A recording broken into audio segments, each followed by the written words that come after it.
beautiful soul. Welcome to Frequency of Love.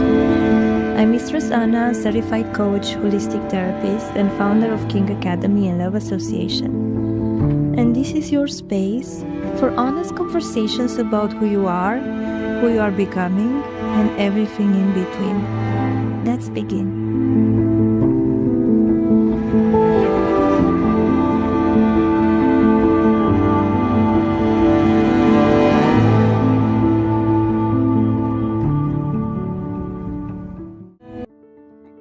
Hello, beautiful soul. Welcome back to Frequency of Love. I'm Mistress Ana, and this is your space. Now take a deep breath with me. Inhale. And exhale. Arrive here. Today I want to talk about something that has been deeply misunderstood for most of human history. And that is boundaries. The word itself for many people conjures something cold, defensive, selfish, walls, rejection, the opposite of love. I want to offer you a different reading. A boundary, when it is conscious and honest, is one of the most loving things a human being can offer, both to themselves and to the people who love them. A boundary is not a wall. A boundary is the structure that makes deep love possible. And today, we are going to walk into that idea together. We need to start by clearing something up. Most of us were not taught what a boundary actually is. We were taught that a good partner gives endlessly, that a good partner sacrifices everything, that a good friend is always available, that love is measured in how much of yourself you are willing to disappear in service of another person. This is not love. This is the conditioning that calls self-erasure a virtue. What real love requires is the opposite. Real love requires that there is actually a you for someone to be in relationship with. A you that has form, that has limits, that has needs, that has a center. A boundary is what makes you a person rather than a service. And here's the part that is hardest to understand at first. A boundary is also what makes the other person someone you can actually love. Without boundaries, what you have is something else. It's like two people merge into a shapeless thing that has lost the ability to genuinely see each other. There is no I and you, there is just an us that no one quite chooses. Without boundaries, there is a space between you, and in that space, that small, conscious, respected space, real love can move. And I will give you an example.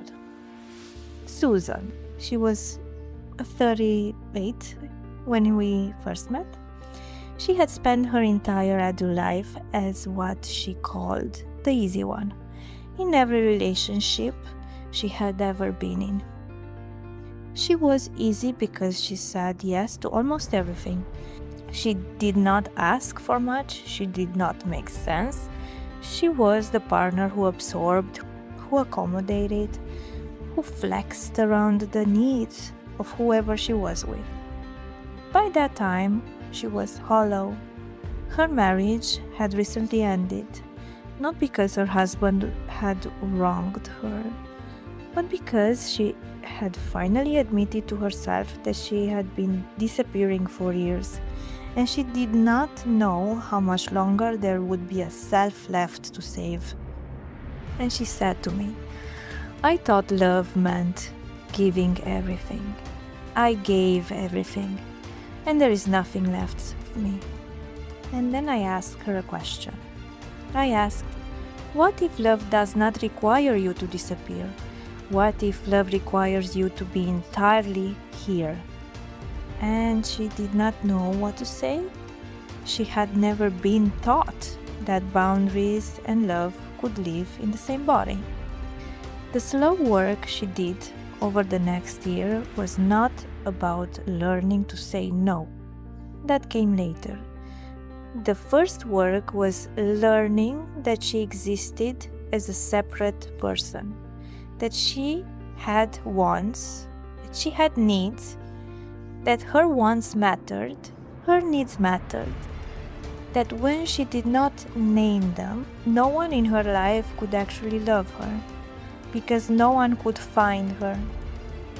When the boundaries came, they did not push people away. They drew the right people closer. And the people who left, when she finally had a self to defend, were people who had never been loving her in the first place. And I want to give you a way of thinking about boundaries that has helped many people. Boundaries are not one thing, they are 5. The first is the energetic boundary. This is the felt sense of where you end and another person begins. When someone walks into a room and you feel your energy contract, that is your energetic boundary doing its work. Honor that signal. The second is the emotional boundary. This is about what you carry, whose feelings you take responsibility for, whose moods you have been managing your whole life. And an emotional boundary says, I can love you and care about your feelings without becoming responsible for them. Now, the third is the physical boundary. This is about who is allowed to touch you, how, when, where, in what context. Your body is not a public place. A physical boundary is the practice of treating your own body as sacred. And the fourth is the time boundary. It is about how much of your life you give to the people and things around you. If you're exhausted, if you are always saying yes, if you cannot remember the last time you had a quiet hour to yourself, your time boundary has collapsed. Your time is your life. And the fifth one is the relational boundary. This is about what kinds of relationships you say yes to, the dynamics you accept, the behaviors you tolerate, the patterns you participate in. A relational boundary says, this is what I am available for, and this is what I am not. Each of these boundaries is, at its core, a form of self-respect, and self-respect is the foundation that real love is built on. If boundaries are so essential, why are they so hard? The answer is almost always the same, because we learned very early that having boundaries was punished. If, as a child, you were told you were difficult when you said no, you learned that no was dangerous. If, as a child, you were loved more when you took care of others' feelings, you learned that your feelings were less important than theirs. If, as a child, you were the one who held the family together, you learned that your job was to disappear in service of the system. These lessons do not leave us when we become adults. They live in the body. They run our intimate lives from below. They tell us in milliseconds that having a boundary will cost us love. Now, in EFT, emotional therapy, this is one of the most common patterns I see, the fear of abandonment. Now, this is so deeply written in the body that the moment we name a boundary, we expect the other person to leave. But here's the truth that almost no one tells you. The people who love you will not leave when you have boundaries. The people who leave when you have boundaries were never loving you. And there is a phrase from the somatic teacher, Prentice Hemphill, that I think about often. Boundaries are the distance at which I can love you and me simultaneously. The distance at which I can love you and me simultaneously is so beautiful. Not as which I love you instead of me, not at which I love me instead of you, at which I can love both at the same time. That is the heart of the work. A boundary is not a rejection of the other person. It is the structure that allows you to loving them without slowly losing yourself in the process. And here is what I have seen over and over again. When a person finally allows themselves to have boundaries, the love in the relationship does not decrease, it deepens. Because now there are two whole people in the room instead of one person disappearing into the other. This is what real partnership looks like. Now, before I close today, 3 things to take with you. The first, start small. You do not need to overhaul your life. Begin with one small no, one small yes that is honest. One small honoring of what you actually feel. The body learns through repetition. The second notice is the signal. Your body knows when a boundary needs to be set, often long before your mind does.